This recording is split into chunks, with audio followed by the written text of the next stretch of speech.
खुलुमबाय लोगोफोर, गोजोन फुंबिलि बयनिसिमबो। नोंथांमोनखौ बड' इनफ' पइन्ट चेनेलाव बयखौबो बरायनाय बावहरग्रोनाय जाबाय। आं दिनै नोंथांमोननि सिगाङाव राशि बायदियै दिनैनि सानसेनि फानजामुथिखौ फरायथिनो लादों।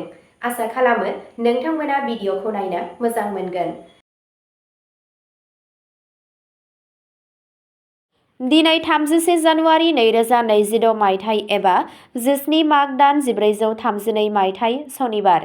गिबियावनो दङ मेष राशि। दिनै नोंथांनि खोमसि फोथायनाया गोदान जौथायाव सौहैगोन।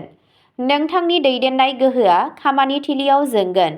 सिगांनि नाजानायफोरा दिनै फिथाय होनो हागौ। खैफोद गोनां थिरांथाफोरखौ साननानै ला। नोंथाङा मोनसे बादायारि आबहावायाव दैदेनगोन। साना गोहो आरो साहसजों बुंफबनाय जागोन। गोदान सोमोन्दोफोरा इयुनाव मुलाम्फा गोनां जागोन। नोंथांनि रांखान्थियारि थासारियाव जौगानायनि नेरसोन दं। नोंथांनि दिनैनि खाफालगोनां दिगा जादों सा-सानजा, खाफालगोनां अनजिमाया जादों 7 आरो खाफालगोनां गाबा जादों रोजा गोमो गाब। वृषभ राशि। दिनै दिदोम सानस्रिया नोंथांखौ थार थिरांथा लानायाव मदद होगोन। रां थिसननायजों सोमोन्दो थानाय आयदाफोराव सांग्रां जा। नोंथाङा नोंथांनि नखरनिफ्राय हेफाजाब आरो दुंब्रुदथि मोनगोन। गोबाव जानाय खामानिफोरा फिन खेबसे गोख्रैथि मोनगोन। नोंथांनि गोसोनि मोनदांथिफोरखौ दबथायनाया गोनांथार जागोन। साना फोथायनाय आरो धैर्यजों बुंफबनाय जागोन। खामानियाव गोरोबथाया मुलाम्फा लाबोगोन। नोंथांनि दिनैनि खाफालगोनां दिगा जादों सोनाब, खाफालगोनां अनजिमाया जादों 2 आरो खाफालगोनां गाबा जादों कमला गाब। मिथुन राशि।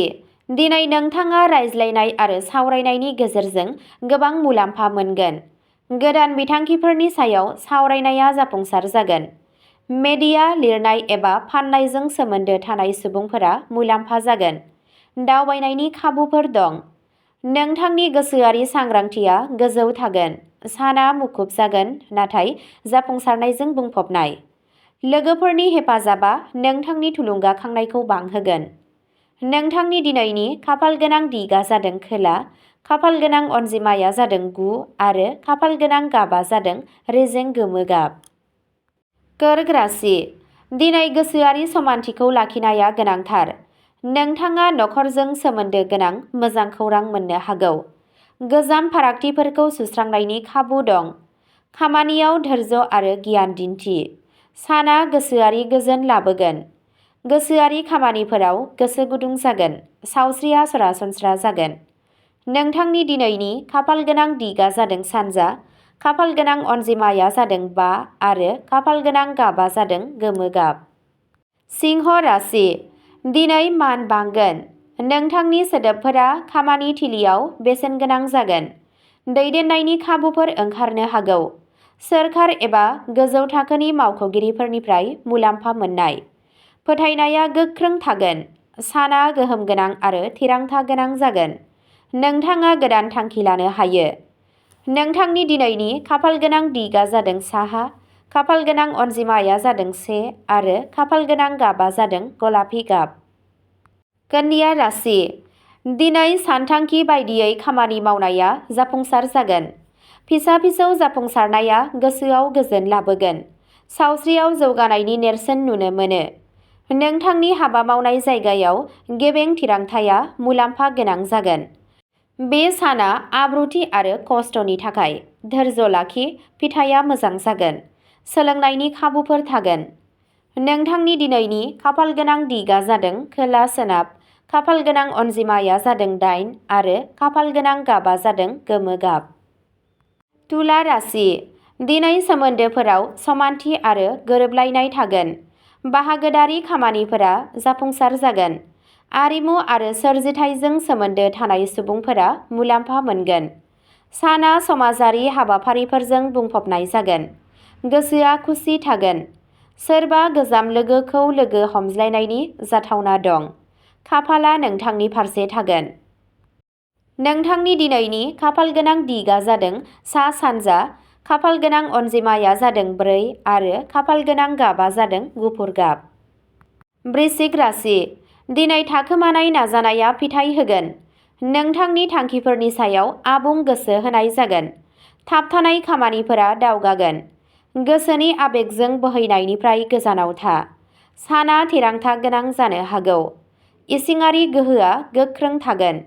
धैर्य लाखिनाया गोबां जाफुंसारनाय लाबोगोन। नोंथांनि दिनैनि खाफालगोनां दिगा जादों सोनाब, खाफालगोनां अनजिमाया जादों 6 आरो खाफालगोनां गाबा जादों गोजा गाब। धनु राशि, दिनै नोंथाङा खाफालनिफ्राय आबुं हेफाजाब मोनगोन। धोरोमारि हाबाफोराव गोसो गुदुं जागोन। मोनसे गोदान बिथांखिनि सायाव खामानि जागायनो हागौ। दावबायनाया मुलाम्फा गोनां जागोन। गोसोआ थुलुंगाजों बुंफबनाय जागोन। बोसोनगिरिफोरनि सुबुरुन मोनगोन। साना थुलुंगाखांनाय जागोन। नोंथांनि दिनैनि खाफालगोनां दिगा जादों खोला सानजा, खाफालगोनां अनजिमाया जादों 10 आरो खाफालगोनां गाबा जादों गोथां गाब। मकर राशि, दिनै बिबानफोरा बांगोन। खस्थ'नि फिथाइखौ आबुङै मोनफुंनो हागौ। रांखान्थियारि हालोदा गोख्रों जागोन। बैसोगोराफोरनिफ्राय मदद मोनगोन। साना दिदोमथि आरो दावगानाय लाबोगोन। आब्रुथिया नोंथांनि गोहो जागोन। गोलाव समनि सानथांखिफोरा जाफुंगोन।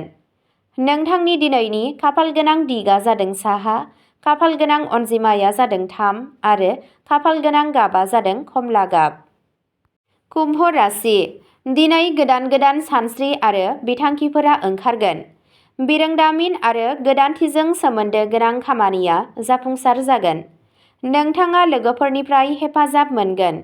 साना मोजां थागोन। फोथायथि बांगोन। सिनायथिया एखुथा सानस्रिनिफ्राय फैगोन। इयुननि दिगा रोखा जागोन।